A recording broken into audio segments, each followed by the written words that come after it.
Magandang araw mga kaibigan.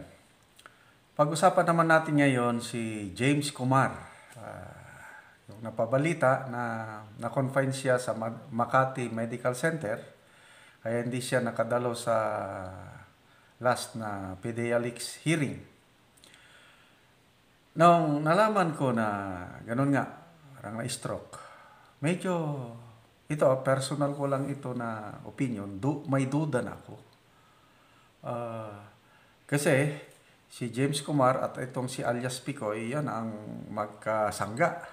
Alam naman natin yung testimony ni Picoy sa Senado ay talagang sarswela. Yun ang tingin ng karamihan na professional liar. Umiimbento lang siya ng kwento kaya sinight in contempt siya ni Senator Bato. Ayun, kakulong. So, sanggang dikit, Picoy and James Kumar. Kaya nung na-hospital siya, totoo kaya? Na-hospital o drama lang? Question mark. Ito, kaninang umaga, may dumaan sa aking page na post sa Facebook. Basahin ko lang Beethoven Crasco. Ito, nasa Ontario, Canada, naka-base. Ang title niya is Nasa Okada Hotel si Kumar. Kaya na-attract ako kaya binasa ko ang kanyang post. Ito, Beethoven Crasco. Ang kanyang parang isinare lang niya buljakan ito kay Maharlika. So ang source niya si Fair Lady Maharlika. So buljakan 5 hours ago, ito ang pinost ni Maharlika. Si Kumar ang dapat ikulong, palayain si Agent Morales. Okay. Senator Ronald Bato de la Rosa, nagsorry ka pa kay James Kumar dahil naka-admit sa Makati Medical Center, Ayan, maliwanag na wala si Kumar sa Makati Med. Galing sa official Facebook account ng Makati Medical Hospital ang picture ng pasyente na naka-hospital gown. Samantala, si Kumar naman ay nagdadrama na naka-admit at naka-hospital gown sa Makati Medical. Senator Bato, naloko ka ni Kumar. Okay. Jinggoy, si Agent Morales kinulong nyo dahil sa utos ni Lisa. Pero si Kumar nakasabwat sa bribery at naudlot na panggugurgor kay Agent Morales base sa CCTV. Nag-sorry pa kayo. Ayan. So, ipatawag nyo ang doktor ng Makati Med. Hindi nyo kayang pagtakpan. Yun na. So ito, sa post ni Maharlika, kinompare niya yung official hospital gown, damit, at yung hospital gown ni Kumar nung nag-Zoom interview, nag-Zoom hearing siya, talagang magkaiba. Okay, so after kong nabasa itong post ni Beethoven Crasco, pumunta ko kagad kay Buljak TV, yung latest na live stream niya, yun nga ang kanyang discussion. Ipinaliwanag niya doon na klaro talaga magkaiba yung suot. Ako, una kong napanood dito yung itsura ni Kumar nung nag-Zoom. Iba yung parang bathrobe. Mamahaling klase yung suot niya. Hindi talaga, kasi kung hospital, manipis yan yung suot ni Kumar nung sumali siya sa hearing by Zoom, talagang in my eyes, iba. Hindi yun ang suot sa hospital. Kaya ako, personal analysis ko ito, naniniwala ako dito sa isiniwalat ni Maharlika nga wala nga si Kumar sa hospital. I believe Maharlika. Kaya saludo ako kay Fair Lady Maharlika sa galing niya sa pag-iimbestiga. Ang galing sana ito kung naging law enforcement agent or abogada. Nako, ang galing ni Fair Lady Maharlika. Okay, so ito pa sa sinabi ng abogada ni Kumar na on their way, nagbibiyahe, biglang nahilo at ang sakit nitong si Kumar is yung tinatawag na TIA, Transient Ischemic Attack, o parang stroke. Kailang may iba't ibang klase ng stroke.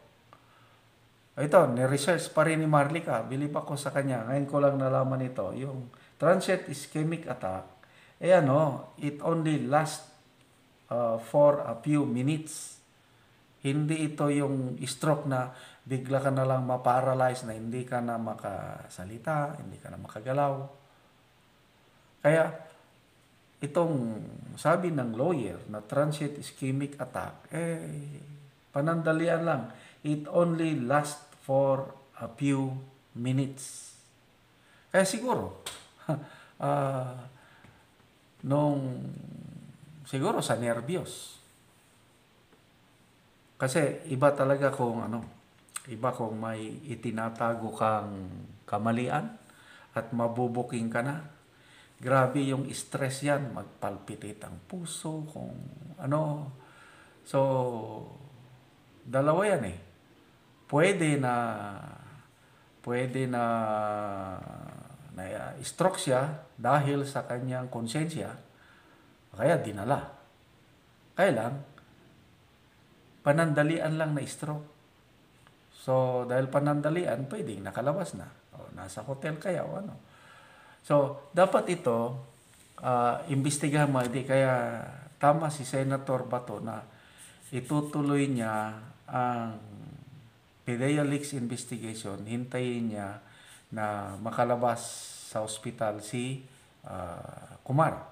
Ito pa ang isang tanong.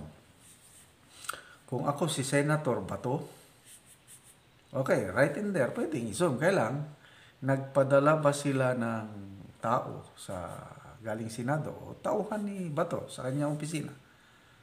Nagpadala ba siya to personally check kung nandun nga si Kumar? Yun, tanong man lang naman, baka wala. Ako, kung nagsimula naman lang ako ng trabaho, tutuhanin ko na lang. Kaya ito ang dapat malaman natin kay Senator Bato. Check up ba nila yung nagpadala ba ng doktor ng Senado para i-check kung totoo nga yung nangyari kay Kumar. Kasi ulitin ko, klaro na yung pagsisinungaling ni alias Picoy. Tingin ko itong James Kumar na ito is gagawa ng paraan para hindi mag-appear sa Senado. At ito na nga ang una niyang alibay. Atake o stroke kuno. Anyway, lahat nito is may na-record. Kung makaligtas ka man dito sa mata ng tao, ito yung leksyon ko sa buhay na merong mata na nakatutok palagi sa atin. Ano po yan? Yung mata ng Diyos. Bawat yung buhay natin is may CCTV camera. Wala tayong maitatago sa Diyos. At lahat tayo haharap sa hukuman ng Diyos pagdating ng araw. Judgment seat of Christ. At lahat ng yung mga ganyang pagsisinungaling, mabubuking po tayo. Kaya let's yung ganyang pagsisinungaling, think twice. Kasi pwede mong maluko ang iyong kapwa-tao. But ang Diyos na all-knowing, all-powerful, lahat nakikita niya yung huling paghukom. Yun ang nakakatakot. May verse po sa Bible na all liars will go to hell. Okay? So, yung pagsisinungaling is, may verse pa sa Bible yan, the father of all liars is Satan or the devil. And the source of all truth ay ang Diyos. Sabi ng Panginoong Hesus, I am the way, the truth, and the life. No one comes to the Father except through me. So, kaya dapat katotohanan po ang lalabas. Yung pagsisinungaling, delikado po yan. At balang araw, aanihin natin kung ano ang ating itinanim dito sa mundong ito.